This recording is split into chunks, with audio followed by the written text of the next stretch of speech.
Assalamualaikum warahmatullahi wabarakatuh. Perkenalkan, nama saya Denanda Prasetyo Cahyaku. Saya mahasiswa dari Universitas Dianuswantoro Semarang. Kali ini saya akan memberikan sedikit materi tentang faktor manusia pada interaksi manusia dan komputer. Pendahuluannya ini pendahuluannya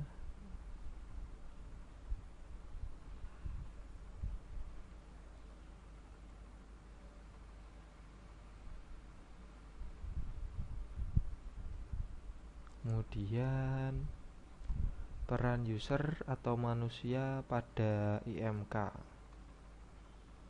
Ini ada yang pertama ini, yang kedua,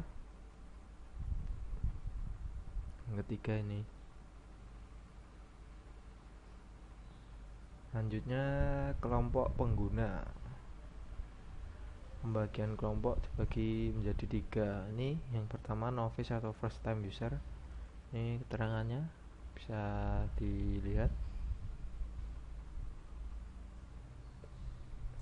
Kemudian masih dalam kelompok pengguna yang kedua, ini knowledgeable intermittent user. Ini juga ada sedikit pengertiannya. Lanjutan dari kelompok pengguna yang ketiga, ada expert frequent user. Ini ada keterangannya, pengertian. Selanjutnya faktor manusia pada software interaktif. Ini ada ini, kemudian ini, lalu lanjut pada tujuan perancangan berdasarkan faktor manusia. Ini yang pertama, yang kedua ini, dan ini sisinya dari yang kedua. Selanjutnya tujuan perancangan berdasarkan faktor manusia. Ini, kemudian ini,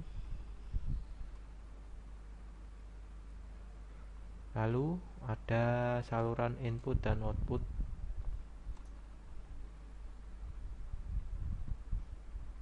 Ada pandangan, nih ada tahapnya, ada 2.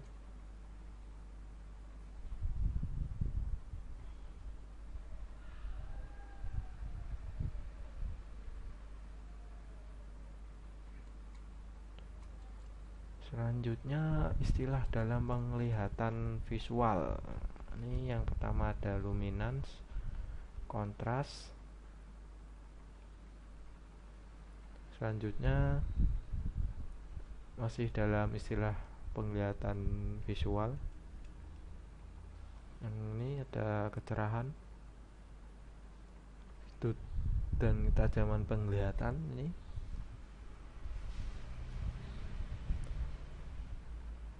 lalu ada penggunaan warna. Di dalamnya ini ada aspek psikologis, aspek kognitif,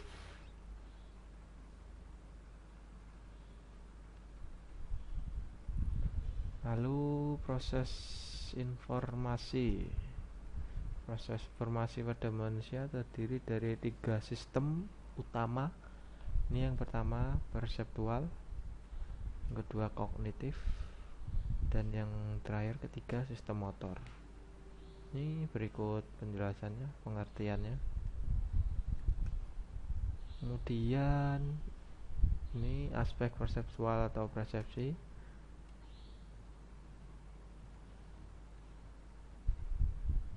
Juga ada contohnya, ini seperti ini.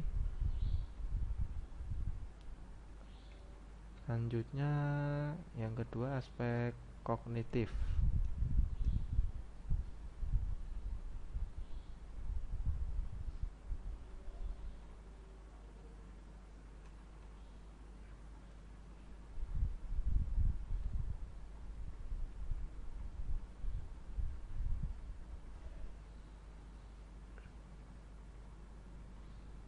Ini ada banyak aspek kognitif, 1, 2, 3, 4, 5, 6.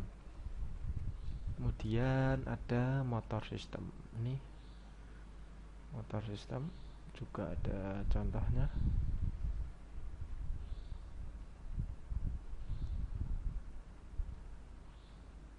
Selanjutnya model sistem pengolahan pada interaksi manusia dan komputer. Ini contoh gambarnya seperti ini.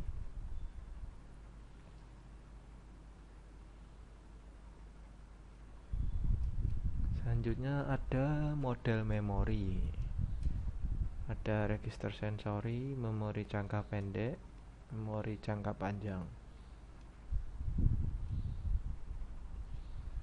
Memori manusia itu seperti ini.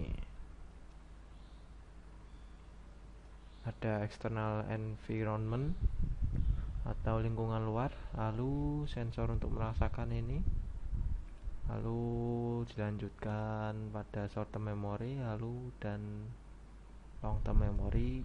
Bisa juga timbal balik, ini bolak balik. Selanjutnya sensory stores.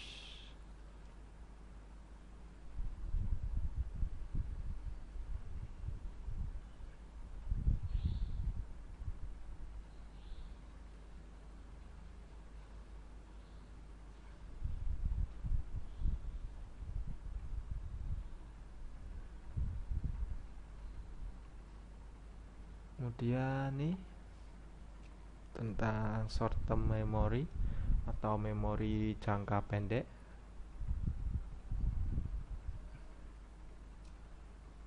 Contohnya ini saat seorang menghitung 35 kali 6, mungkin orang itu akan mengalihkan 5 dengan 6 dulu, baru kemudian 30 kali 6. Masih pada short term memory.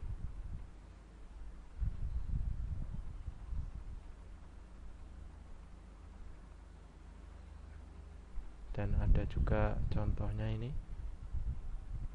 Kemudian lanjutkan pada long term memory atau memori jangka panjang.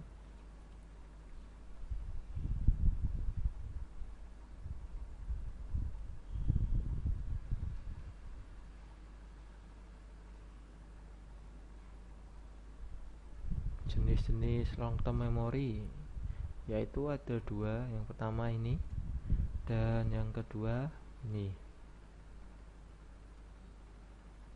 Selanjutnya adapun kelebihan manusia dibandingkan dengan komputer. Yang pertama ini, lalu kedua, ketiga, dan terakhir ini keempat. Dan ada juga kekurangan manusia dibandingkan dengan komputer. Nih, yang pertama seperti ini. Yang kedua,